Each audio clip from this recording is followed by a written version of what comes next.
Okay, so good morning. If this is Tuesday, August 11th at 10 a.m., this is actually a pre-recording that I'm making as a backup, just in case that there's a problem. I'm just practicing with Big Blue Button to see that things work well. This is Medical Graduate Biochemistry. This is Lecture L3, Introduction to pH. I'm Dr. Correia. You've already begun as of, I guess, yesterday, if we were on schedule. And so all of my lectures will be online through Big Blue Button. If we have any additional help sessions, or when I do a help session, for example, this coming Friday, it will also be in Big Blue Button, and I'll do problems in Big Blue Button. Occasionally, I'll try to write on the screen when I'm doing the math, or when I want to try to make a point. If you need additional help or have additional questions, you can contact me at jcorreia@umc.edu. Appreciate, because of COVID, you are not going to be coming to my office. We're going to do everything either through Big Blue Button, or maybe we could do something through Zoom or something through Skype. Okay. So all of my PowerPoints, and I think I will have posted PowerPoints and PDF versions for you to see in exam block 1. But all of my PowerPoints begin with objectives. And so these are the objectives for the pH lectures that I'm going to be discussing in this block, actually. Okay, so the first thing is we're going to talk about pH and chemical equilibrium. We're going to introduce the definition of pH, minus the log of the hydrogen ion. The P is a function. It means minus the log. We're going to discuss weak acids and bases. Generally speaking, a weak acid is a proton donor. That's the simple definition we're going to be used. And a weak base is a proton acceptor. Okay, so that will be our simple sort of understanding of what we're dealing with here. We're going to derive an equation called the Henderson-Hasselbach equation, which is shown here. pH is equal to pK plus the log of the conjugate base, the proton acceptor, over the conjugate acid, the proton donor. So we're going to use this to solve pH problems. We're going to use this to discuss clinical pH. We're then going to discuss the role of these buffers in pH balance and regulation in buffered solutions, but also in physiological environments. In this week, we're going to be discussing proteins, hemoglobin, enzymes. So we're also going to discuss the role of pH in macromolecular structure and enzyme mechanisms and regulation. To do this, we're going to discuss the relationship between amino acid side chains. These will be the R groups that we talk about. In the structure of proteins and in the activity of in their role as catalytic groups and enzyme active sites. We'll talk about this in general terms, in terms of the stability of protein structures and catalytic mechanism. We'll do a few examples of enzyme mechanism, and we'll discuss acid-base catalysis. We'll also introduce this in terms of regulation of hemoglobin, oxygen transport, CO2 transport. There's a conformational change that occurs in hemoglobin. There's a low affinity to high affinity oxygen binding form. This involves something called the Bohr effect, which is essentially a proton binding, proton release phenomena. It's involved in a quaternary structure in hemoglobin, and it changes the structure from a high affinity form to a low affinity form. And in the process of transporting oxygen, it transports CO2. Okay, so we'll talk about this and the role of pH in this context. In addition to this, pH has a role in physiology and pharmacology. And so in this first block, we're going to do 2 clinical correlations. One will be my introduction to physiological pH. Specifically, we'll solve the Henderson-Hasselbach equation using a gas as the acid.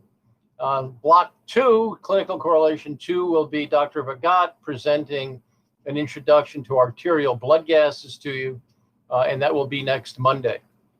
So in general, pH balance in the body is controlled by the lungs. This would be the respiratory control mechanism, or it's controlled by the kidney. That would be the metabolic control mechanism.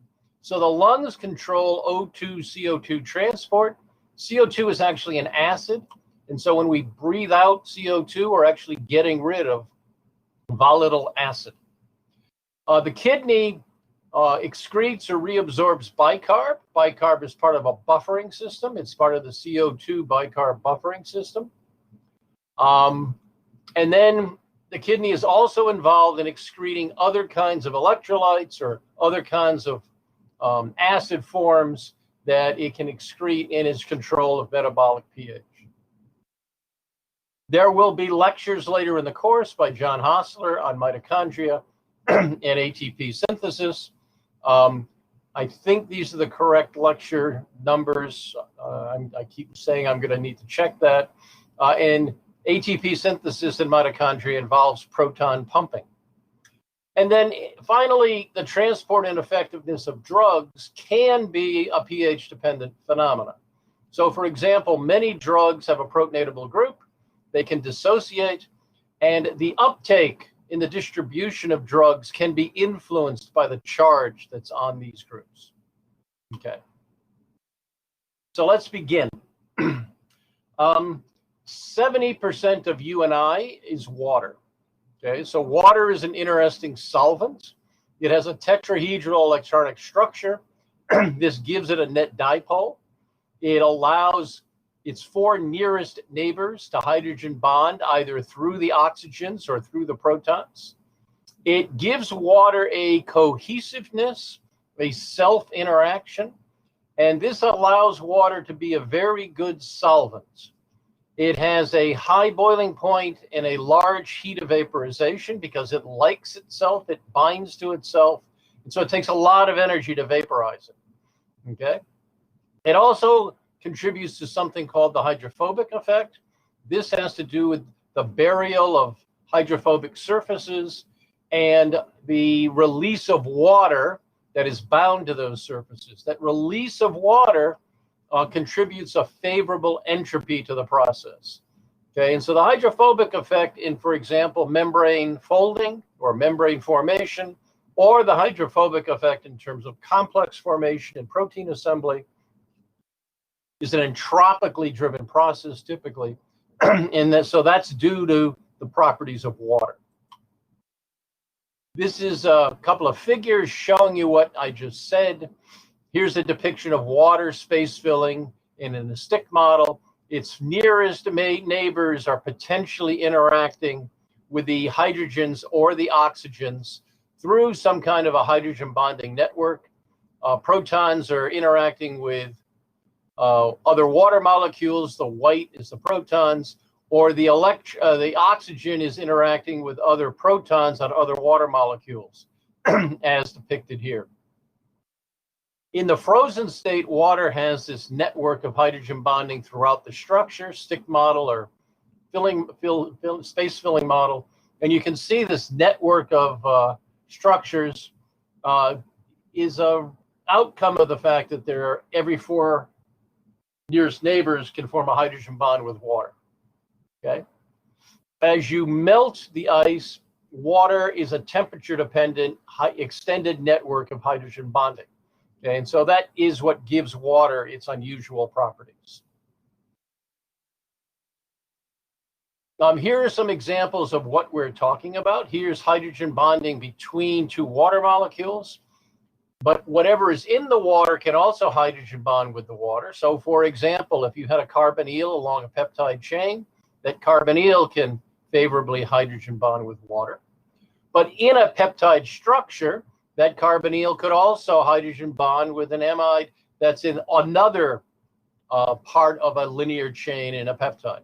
Okay, and so this hydrogen bonding does contribute to something about the stability or the folding of proteins, for example, or the interactions between two proteins when they make a complex. You should be familiar with the fact that double-stranded DNA is held together by a network of hydrogen bonding. So for example, thymidine and adenine hydrogen bond, and that is why T and A forms a network in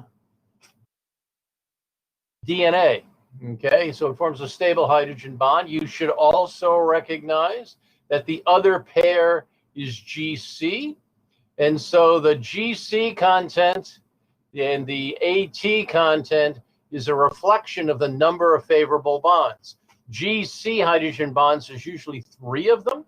And so these are stronger than the ATs, but these together contribute to the stability of the double strands. And you probably know that these are used in reading out for replication of the DNA and for formation of things like messenger RNA and proteins. So let's look at some specific features here. So polar molecules will readily disperse in water because their polarity allows them to interact with water, either through the oxygen or through the protons. Salts themselves will readily dissolve in water because it can be surrounded by a shell of water molecules that will favorably interact with either the anion or the cation that comes from the dissociable salts. Amphipathic molecules contain both polar and nonpolar groups. So nonpolar groups generally don't favorably interact with water, but the polar groups do. And so the polar groups will determine the solubility of amphipathic molecules. They won't be generally as soluble as polar molecules, but they will have some degree of solubility in water. Hydrophobic molecules will generally not be very soluble in water, so they will have a low solubility. So the word here is they will not disperse, they will not have individual molecules, but they will tend to form separate phases that we'll call micelles. And you'll talk about this in more detail with John Hostler later in the course. So electrolytes, salts, or weak acids or strong acids will dissociate. So sodium chloride, potassium chloride, for example, will dissociate to sodium and chloride or potassium and chloride. Strong acids, strong bases will also dissociate, H and Cl, or sodium and hydroxide. And these will be held in solution at fairly high concentrations because of their favorable interaction with water. Weak electrolytes that only partially dissociate will also be able to solubilize in water, but not anywhere near as readily as, for example, strong acids like HCl. Non-electrolytes that do not have dissociable protons, like sugars and alcohols, they have OH groups that do not dissociate. They will still be able to favorably hydrogen bond with water, and so sugars and alcohols will readily dissolve in water. Okay, so you know this in your gin and tonic, you know this in your tea where you dissolve sugar. Okay, that they will generally make a temperature-dependent solution.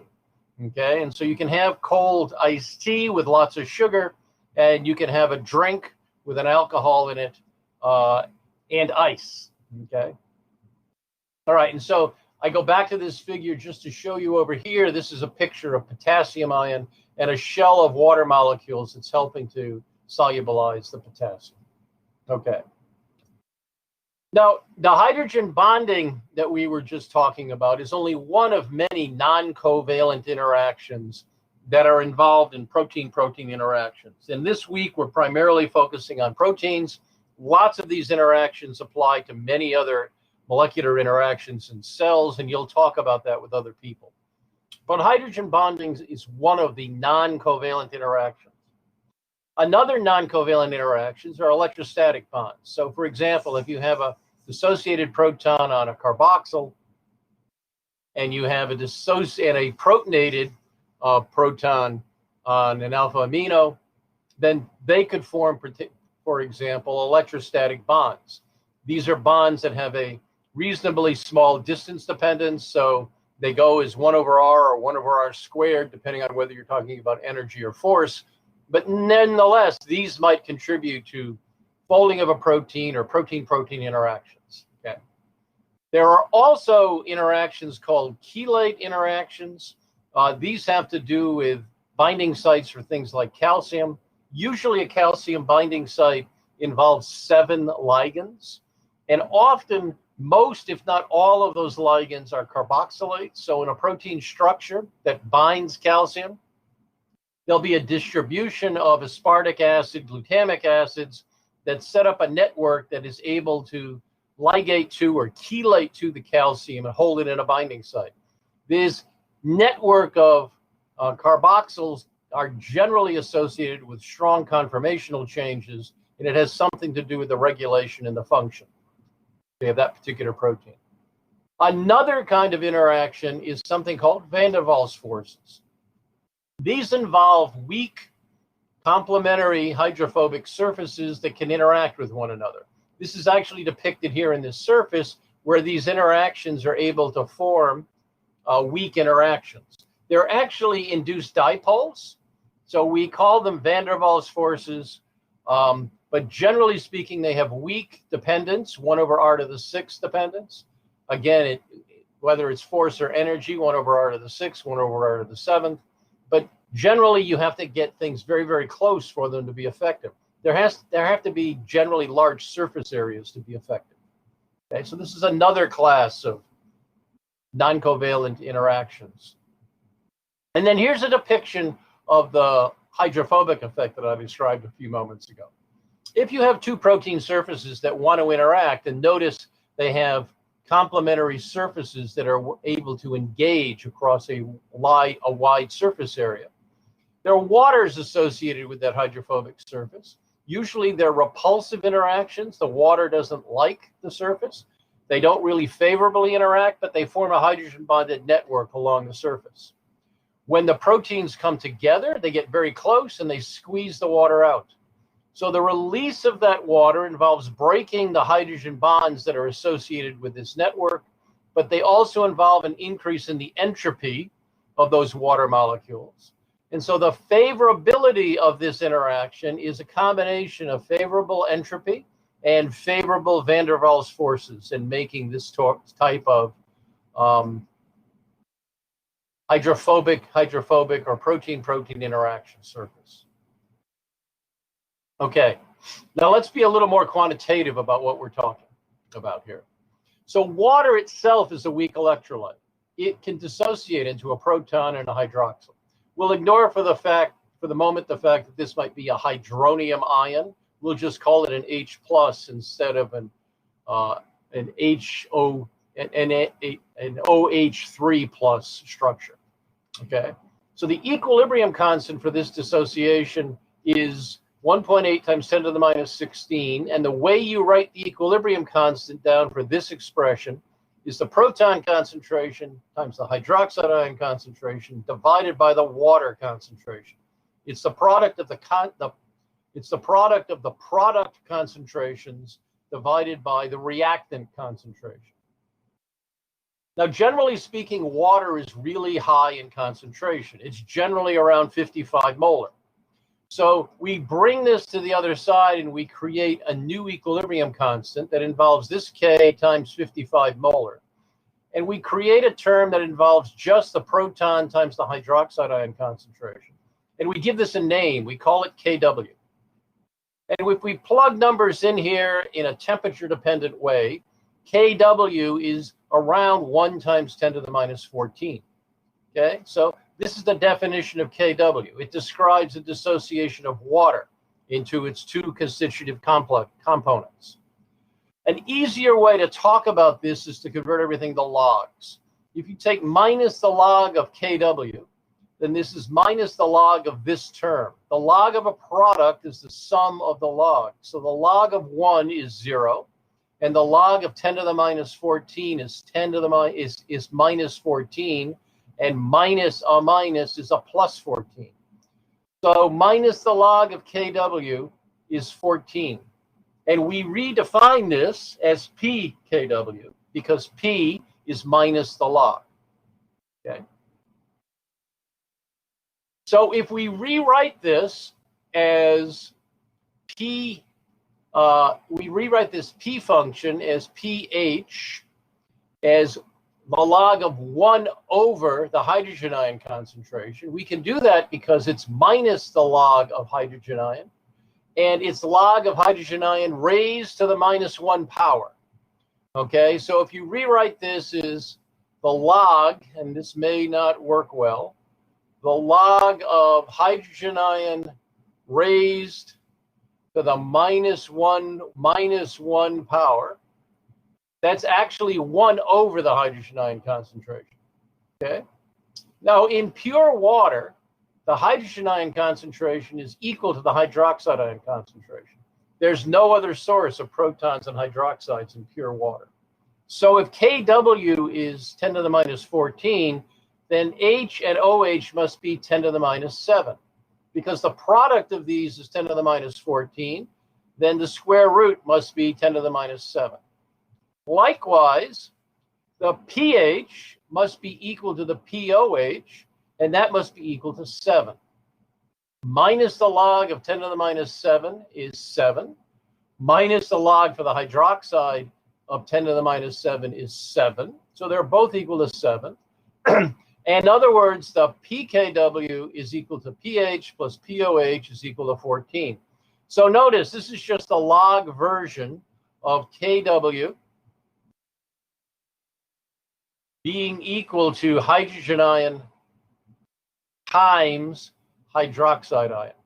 And when I take the log of that, the log of a product is the sum of the logs, and here is the sum of the logs. Okay? And I left out the brackets for concentration.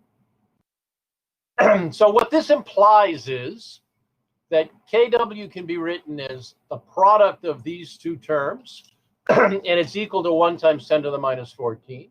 Or pKw can be equal to the sum of these two terms, and that is going to be equal to 14. Okay, so 7 plus 7 is 14. So again, notice these are equilibrium constants. So this product or this sum is a constant. Okay?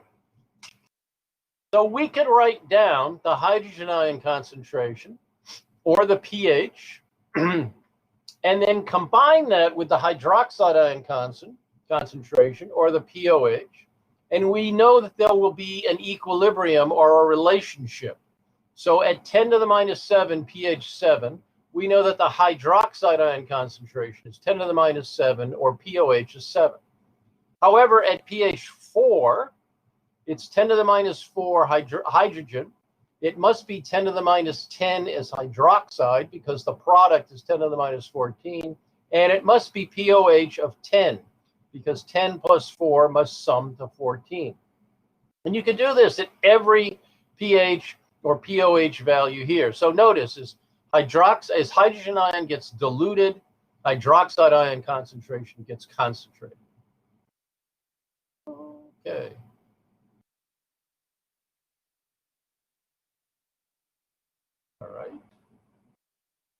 All right. Now, the reason we're talking about this is that in biological media, in you and I, we actually regulate pH to very small discriminants. Okay, so we know, for example, that the pH in plasma is 7.4. And we know that the interstitial fluid around the plasma also has a pH of 7.4. This corresponds to a really small number. This corresponds to 40 nanomolar. I've written it down here, minus the log of 40 times 10 to the -9. That's nanomolar. So that can be rewritten as minus the log of 4 times 10 to the -8. The log of 4 is 0.6, minus the log is minus 0.6. The log of minus 10 to the -8 is -8. Minus a minus is +8. So 8 minus 0.6 is 7.4. Okay? So you should be able to do this kind of calculation yourself. Okay? Minus 0.6 plus 8, sorry for the ugly writing, is 7.4. Okay. Now, throughout our body, we tend to have narrow regions of pH. Intracellularly, the cytosol in most of our cells, for example, is slightly more acidic. It's around 6.9. Within our cells, we have something called lysosomes. You talked about this with Dr. Brown yesterday. And the, excuse me, the pH there tends to be a little more acidic because of all the degradation going on there, tends to be below 5. Our stomach tends to have pHs around 1.5 to 3. Our pancreas tend to have solutions that are basic, 7, 8 to 8. Our human milk tends to be around 7.4, just like our plasma. Our saliva tends to be a little acidic. Our urine can be both acidic or basic, depending on whether we're excreting or reabsorbing bicarb. Okay, so at this point, I'm simply going to ask a true-false question, and I'm going to flip over to something called start a poll. And when you guys answer that sufficiently, I'll simply get an idea of how this is going to work for later in the course. I'm not going to do it right here because none of you were here during this pre-recording. Okay, but we'll do this during the actual time on Tuesday. Okay, so what are the weak acids, weak bases that regulate that pH, and how do we deal with that in a quantitative way? Okay, so for example, lactic acid, this is the structure of lactic acid, can dissociate a proton. This is the acid. This is the base. So it'll dissociate a proton to give a conjugate base. So the equilibrium constant for this is the proton concentration times the acid the base concentration divided by the acid concentration. And all of these brackets mean moles per liter. Okay? So how would I solve this problem?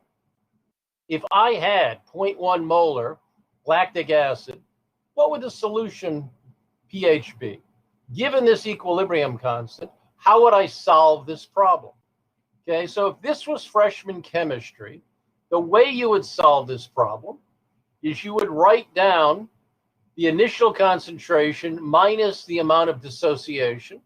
And the amount of dissociation would be lactic acid, the conjugate base, and proton. And so in the equilibrium constant, you would write this down as x times x divided by 0.1 minus x. Okay? Using this mass balance. C naught minus x, and it makes x and x of the products.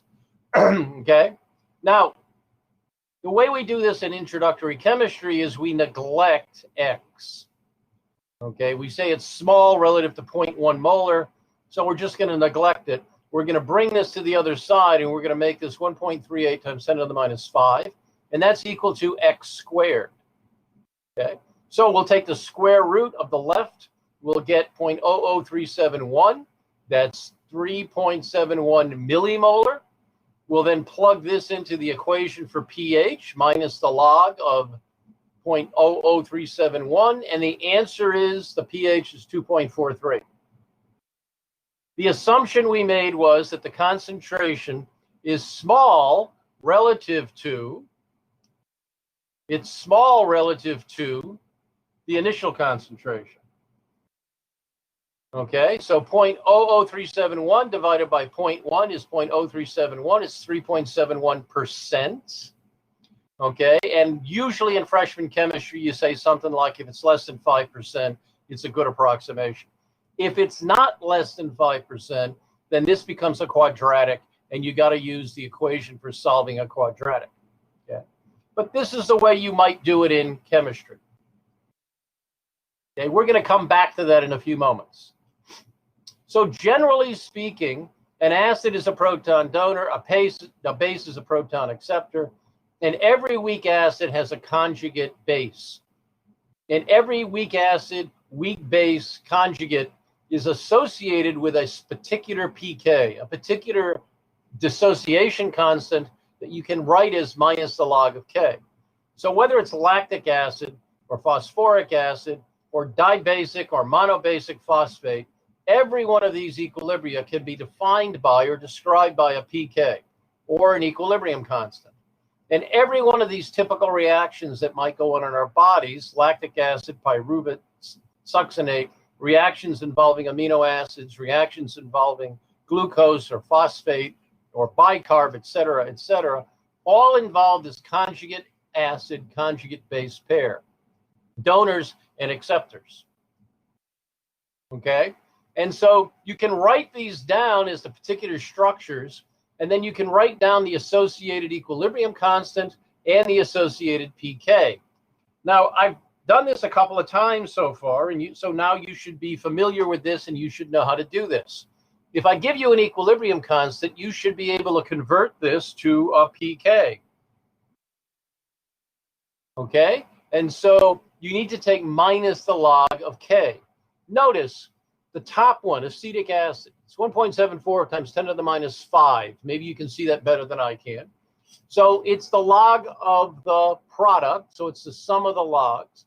So it's the log of 10 to the minus 5. It's minus the log of 10 to the minus 5. So it's 5 minus whatever the log of 1.74 is. So it's 4 something.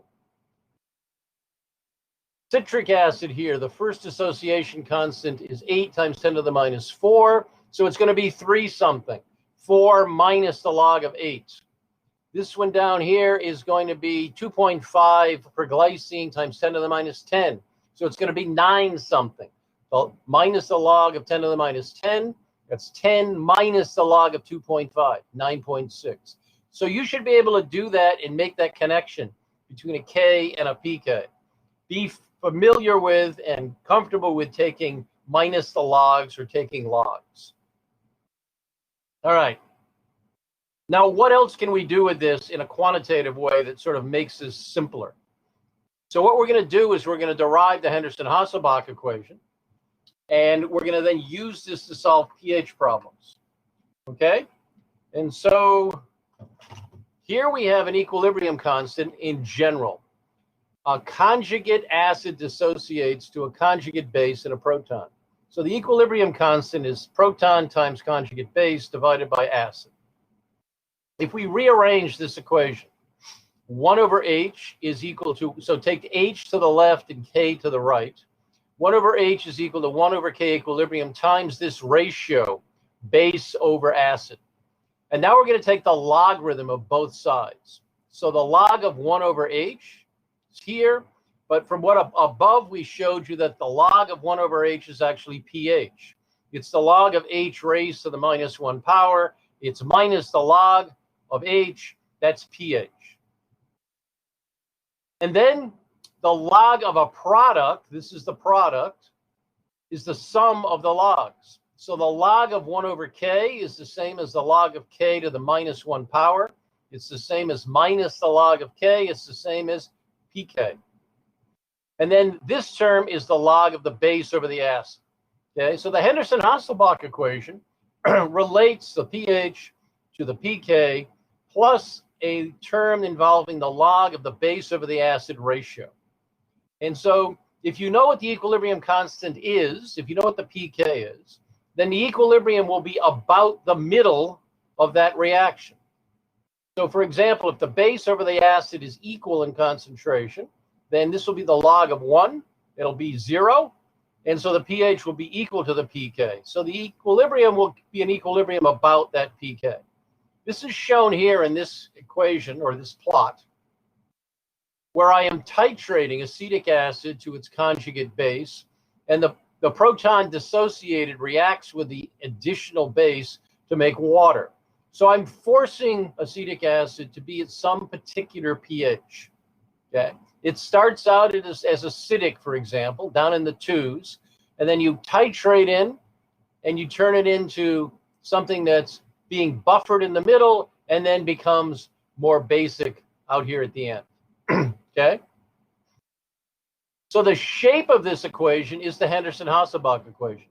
The midpoint corresponds to 0.5 when the amount of acid and base is the same, and that corresponds to whatever the pK is, 4.8 in this particular case. All right?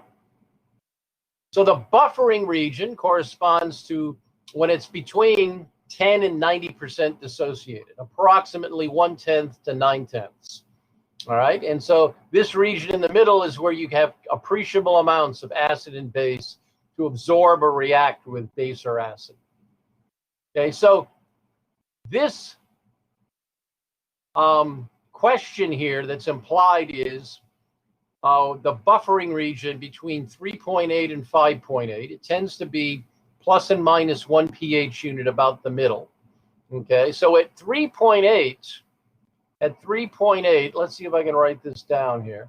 At 3.8, this is equal to 4.8 plus the log. Come on, you can do it.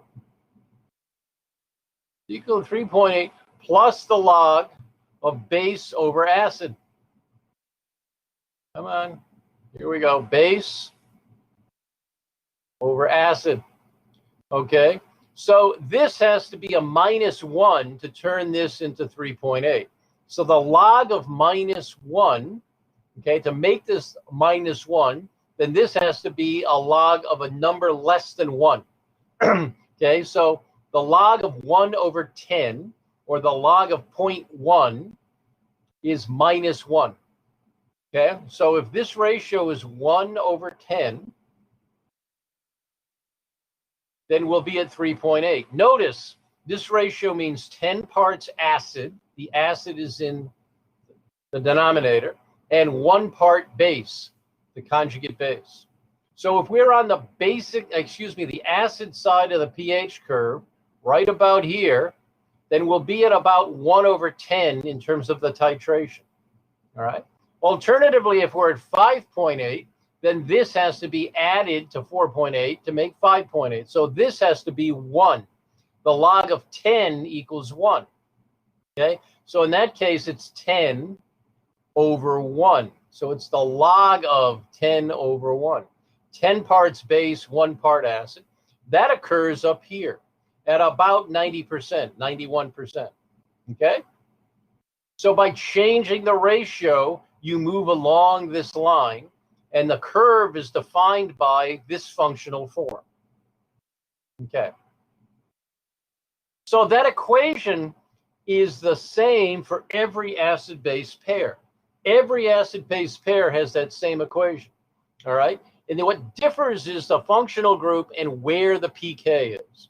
If the pK is at 3.86, then it looks the same as if the pK is at 9.25. The shape is still pH is equal to pK plus the log of the base over the acid. It's the same all the way across. Okay? And so if you plotted that ratio as a logarithm, at 1 to 1, it's at the pK. That's where it's 1 to 1 and pH is equal to pK. If the ratio is 10 to 1, you're 1 pH unit higher because the log of 10 is 1. If it's 100 to 1, the log of 100 is 2. So it's 2 pH units higher. If it's 1 over 10, it's -1, 1 pH unit below. If it's 1 over 100, it's 2 pH units below. And so every Henderson-Hasselbach equation looks the same, and everyone responds in the same way to a shift in the base over the acid ratio. So here's an explicit calculation to make this a little more obvious. Okay? If we have monobasic, dibasic phosphate in equilibrium, okay? So we have an equilibrium between dibasic and monobasic phosphate. This is the acid, this is the base.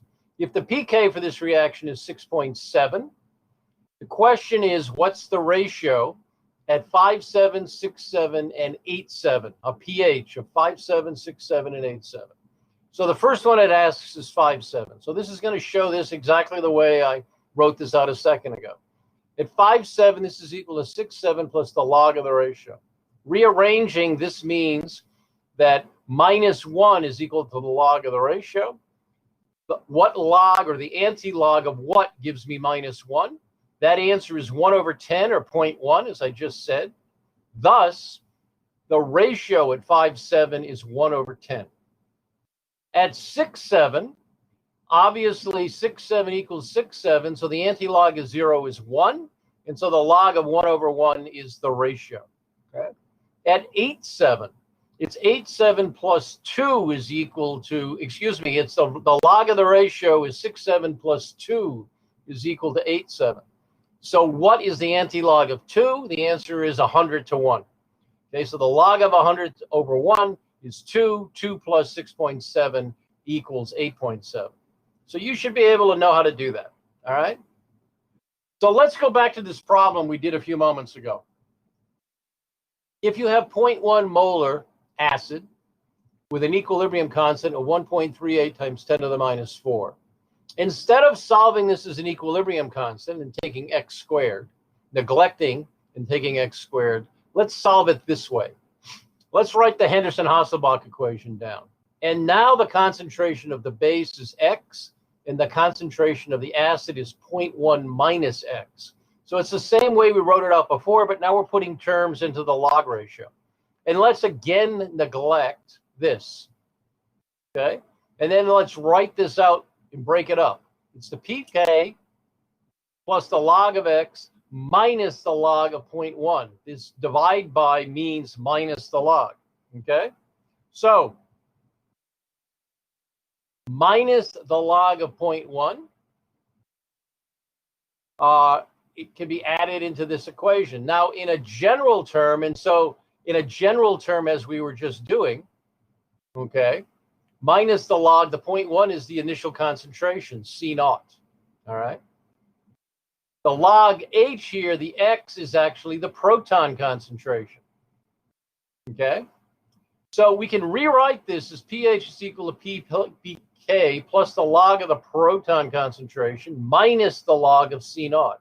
I can then take this to the other side.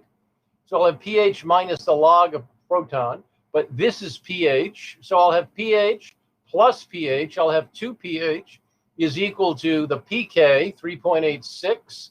That's from taking minus the log of this term, plus 1. That comes from minus the log of 0.1. The log of 0.1 is minus. Minus a minus is plus. So it's 4.86. Divide by 2, you get 2.43. What did we get up above? We got 2.43. Notice the 2 pH term corresponds to this x squared term. So another way of solving pH problems is to know this general equation right here, okay? Or better yet, to know this equation, where it's 2 pH is equal to pK minus the log of the initial concentration. 2 pH is equal to pK minus the log of the initial concentration. That's the general form of that equation. And you can solve a pH problem. Okay. Now, amino acids in our bodies are actually groups that have 2 or more dissociable protons. And we refer to them as Vitter ions, meaning that they have multiple groups that can lose protons and act as buffers. So, for example, alanine, shown here, has 2 titratable groups, alpha carboxyls and alpha aminos. The carboxyl can lose a proton with a pK of 2.3. The alpha amino can lose a proton with a pK of 9.1. Notice when this happens, the net charge on the molecule goes from 1 to 0 to -1 because the side chains have different charges. So this would be a Vitter ion because there are multiple charges, making it a neutral species. Okay.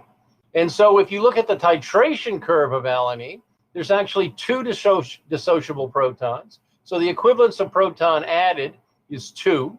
The first one is the carboxyl. The second one is the alpha amino. The Henderson-Hasselbach equation describes this. The Henderson-Hasselbach equation describes this region. The difference is the pKs are different. Okay. At really acidic conditions, this is the predominant form. When you dissociate the first proton, this is this Vitter ion form. When you dissociate the second proton, this is the form. Okay? All right. So here's where we are. We've gone through a very rapid introduction. And what I'm telling you now is we are going to repeat all of this on Wednesday afternoon in the context of a different set of reactions that are pertinent to pH regulation in our plasma and in our lungs. Okay, and so when we do that, we're actually going to be talking about the equilibria involving CO2 and bicarb. Okay, we have CO2 in our blood that comes from a metabolic byproduct. It equilibrates in the water as carbonic acid and then dissociates to give bicarb. All right, and so the equilibrium is actually between CO2 and bicarb. We can write it up here as carbonic acid and bicarb, but it's actually the CO2, the gas. Okay. So an increase in bicarb will cause the pH to rise. That's because the ratio will be bigger and the log term will be bigger, and it will increase the pH relative to the pK. A decrease in bicarb will lower this ratio, lower the log term, lower the pH. And the opposite can be said for the CO2 concentration. High CO2 will lower the ratio, lower the pH. Low CO2 will raise the ratio,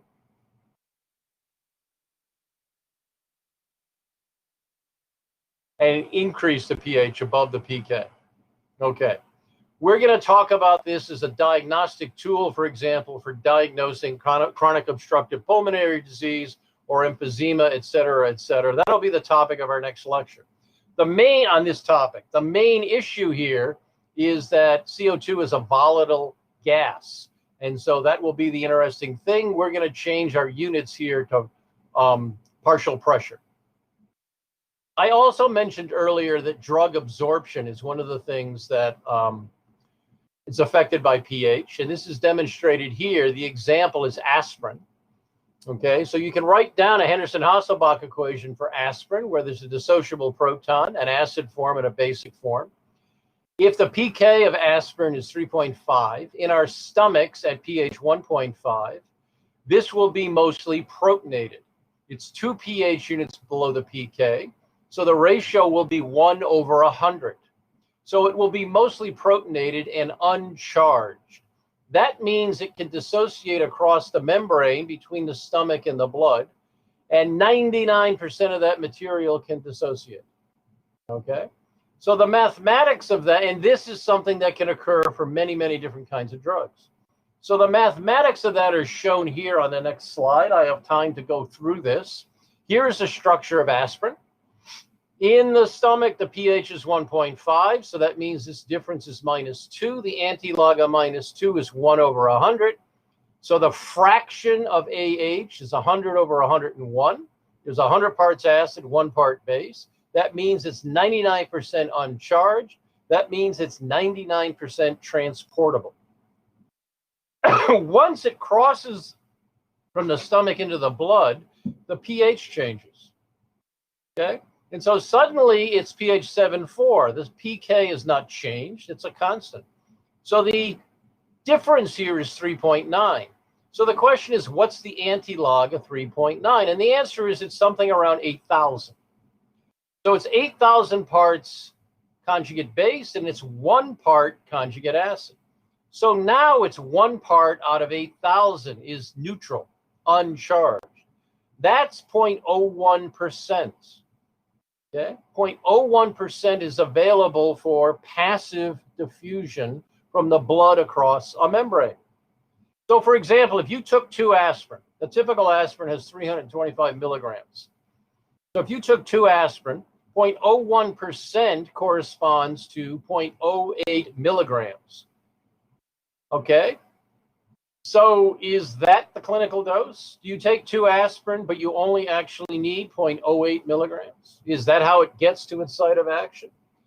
That's a good question. And that's one of the questions that pharmacologists and one of the questions that pharmacokinetic people ask. Maybe the site of action of aspirin isn't across the membrane. Maybe it's on the membrane. Aspirin inactivates cyclooxygenase. So maybe cyclooxygenase is close to the surface of the membrane. Maybe 0.08 is available for crossing every second.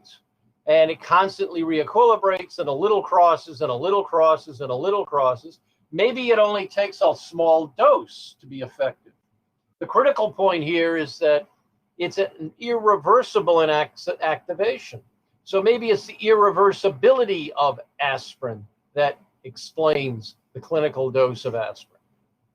Okay? So this pH problem is not just a math problem. It's actually a clinical pharmacokinetic question. How does aspirin work? What is the dose? And how does it get to its target?